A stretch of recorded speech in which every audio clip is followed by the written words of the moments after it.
தூத்துக்குடி மாவட்டம் ஸ்ரீவைகுண்டம் ஒன்றியம் பராக்கிரமபாண்டி கிராமத்தில் கனமழை வெள்ளத்தால் பெரும் சேதங்கள் ஏற்பட்டுள்ளதால் இங்குள்ள மக்கள் மிகுந்த இன்னலுக்கு ஆளாகி தவித்து வருகிறார்கள்.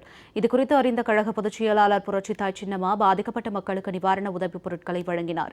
அரிசி, சேலை, வேஷ்டி, டி ஷர்ட், பால் பவுடர் உள்ளிட்ட நிவாரணப் பொருட்களை பெற்றுக்கொண்ட மக்கள் தங்கள் மீது அன்பும் பரிவும் கொண்டு நிவாரண உதவிகள் வழங்கிய புரட்சித்தாய் சின்னம்மாவுக்கு நெஞ்சார்ந்த நன்றி தெரிவிப்பதாக கண்ணீர் மல்க கூறினார்கள். அரிசி, சேலை, சாரம், பனியன் அவர்களுக்கு மிக்க நன்றி. அரிசி, சேலை, வேஷ்டி, சாரம், பனியன் ரொம்ப நன்றி. எங்கள் ஊரில் ரொம்ப கஷ்டப்பட்டவன், வெள்ளத்தில் ரொம்ப சங்கடப்பட்டு போனேன். எனக்கு சின்னம்மா அரிசி, சேலை, வேட்டி எல்லாம் கொடுத்தாங்க. ரொம்ப நன்றி. சின்னம்மா வேஷ்டி, சேலை எல்லாரும் தந்தாங்க. நன்றி. எங்களுக்கு ரொம்ப பாதிக்கப்பட்டு சின்னம்மாவுக்கு ரொம்ப நன்றி. நன்றிம்மா. வீடெல்லாம் இடிஞ்சு போச்சுமா. நீங்கள் அரிசி பருப்பு கொடுத்துட்டு ரொம்ப நன்றிம்மா. நாங்கள் ரொம்ப மழையில் ரொம்ப பாதிக்கப்பட்டோம். சாப்பாடு கூட வழி இல்லாமல் ரொம்ப கஷ்டப்பட்டோம். சின்னம்மா கொடுத்ததுக்கு ரொம்ப நன்றி.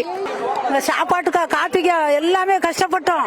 இப்போ சின்னம்மா புண்ணியமா எல்லாம் வந்துட்டு எங்களுக்கு நாங்கள் நல்லா சாப்பிடுதோம். ரொம்ப நன்றி. நாங்கள் கிடந்து கஷ்டப்பட்டு இருந்தோம். வெள்ளத்தில் பாதிக்கப்பட்டு அரிசி, சேலை, துணிமணி எல்லாம் கொடுத்துருக்காங்க. சின்னம்மாவுக்கு ரொம்ப நன்றி. எங்களுக்கு கஷ்டத்தில் ரொம்ப இருந்தோம். வீட்டுக்கு பூரா தண்ணி ஆயிட்டு எங்களுக்கு சின்னம்மா கொடுத்தாங்க. அவங்களுக்கு ரொம்ப நன்றி.